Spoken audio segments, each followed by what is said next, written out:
So today we're going to get up close and personal with a fairly dangerous wild edible. And you should not attempt to harvest or deal with this plant until you're very familiar with it. I've put a great deal of research into this plant.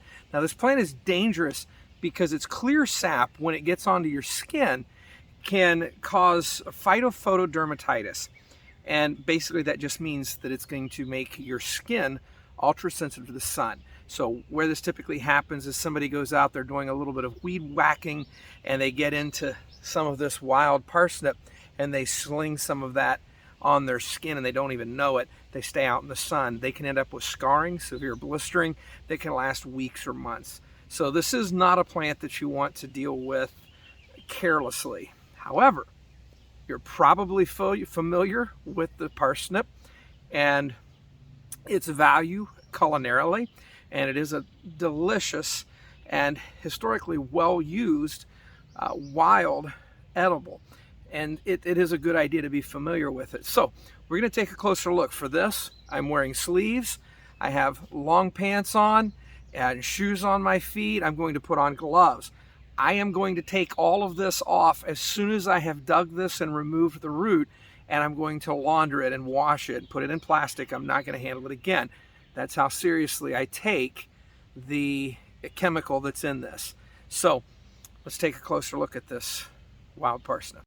So I want to start off by simply pointing out this is in the same family as the wild carrot or Queen Anne's lace, and also the poison hemlock. And so it's fairly easy to identify from the other two. The first, Queen Anne's lace or the wild carrot, doesn't matter, but we certainly don't want to mistake poison hemlock for this if we're attempting to harvest it. So just real quickly, we're going to take a look at some of the features. We're going to get in close here. So the first thing I want to bring your attention to is these much broader leaf formations. This is much less fern-like than the poison hemlock or the wild carrot. And so these are a broader leaf, and they are opposite and compounded. And so again, mainly you just want to remember they're just much broader. These are smooth, as is the stem as well. And so the stem is hairless. And you'll notice that the stem is very heavily ridged. When I look at this, the first thing that comes to mind for me is a stalk of celery. Very much resembles a stalk of celery. And so those are the basic identifiers. Now, another key identifier is the blossom. As we can see, this parsnip is about to bloom. The umbel is unfolding, and this is going to produce a bright yellow flower, unlike the poison hemlock, which is going to be a white flower.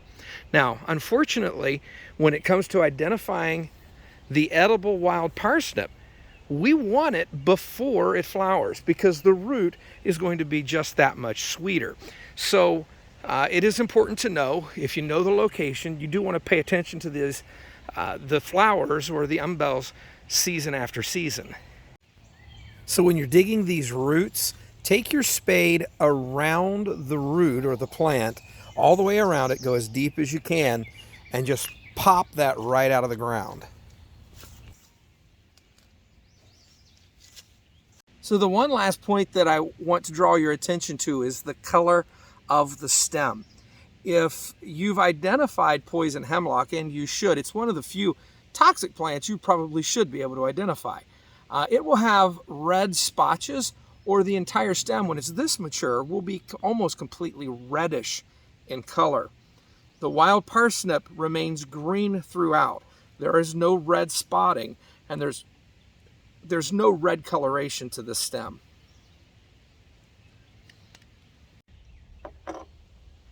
So we've removed our wild parsnip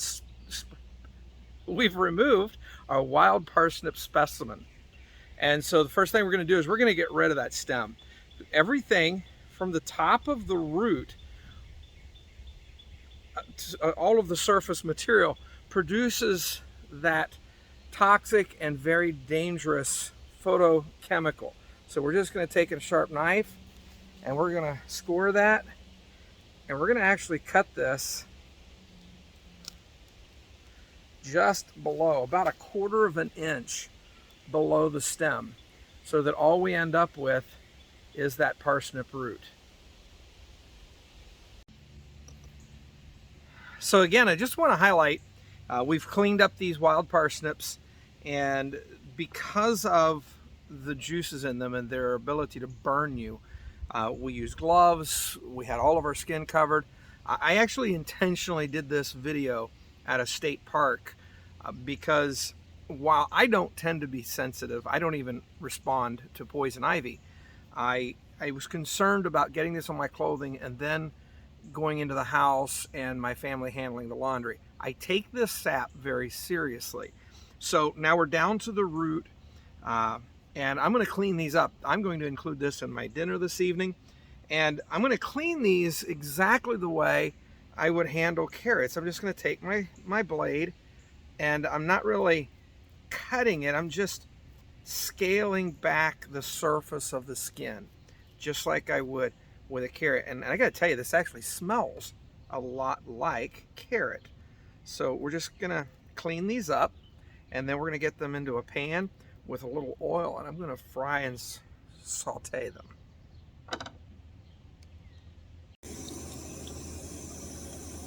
So we're gonna add some olive oil to our pan. We're gonna heat that up.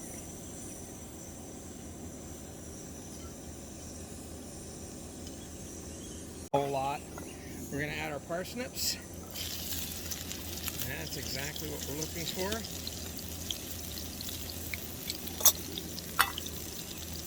I'm going to add some salt and pepper, and that's all I'm going to season these parsnips with tonight, because I actually want to taste the parsnips.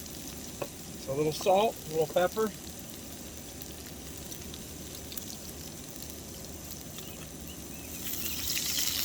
And then we're going to turn the heat down on these, because I don't really want to fry them. I want more of a sauteed experience with these. Oh, these smell amazing. I am not kidding you. The aroma from this is delightful.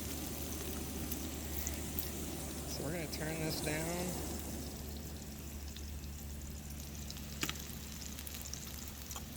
And we'll come back to that. So you might be asking why? Why bother with foraging a plant that potentially could harm you? And the answer is really simple. If the peanut butter really hits the fan, you're going to want as many nutritious food sources as you can possibly familiarize yourself with. And this is one of them. And this is a very nutritious food source that has been consumed for centuries. So this is not something new that we're trying. This is not something unfamiliar or something that's uncertain. This is a trustworthy food source.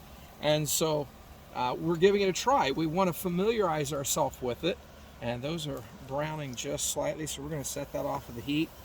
And so literally that's the reason that we do this. So when we get out here and we forage, it's so that we can experience the different food sources. We can be familiar with the plants, because no teacher is a better teacher than experience. And so we want to gain that familiarity. And so we're going to try the wild parsnips tonight. I think I've covered all of the bases, why we're doing this and why we're talking about it. And we'll come back in just a moment and share with you what we thought about our first parsnip experience.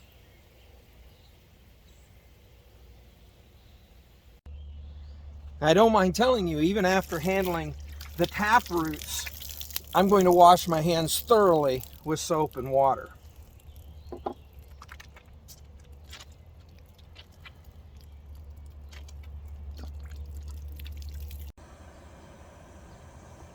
So I've got some onions sweating down for a pot of chili. While that's working, let's take a look at our parsnip fries. So my first impression is that quite a bit of this was really woody. I felt like I didn't harvest much, so I wanted to save as much as I could. I could have peeled this down farther. The center is much more tender. Also keep in mind these were late harvest, so these were just about to flower. Every recommendation is that you harvest these well before they flower. As a matter of fact, early in spring as possible, second year plants. So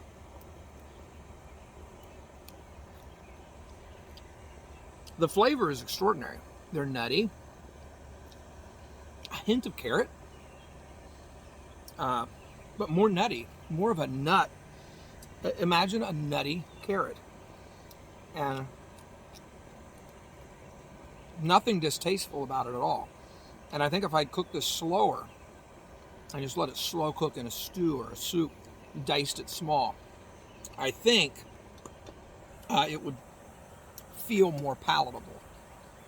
So it's very nutritious, very easy overall to harvest. Wear gloves, long sleeves, wash your hands when handling,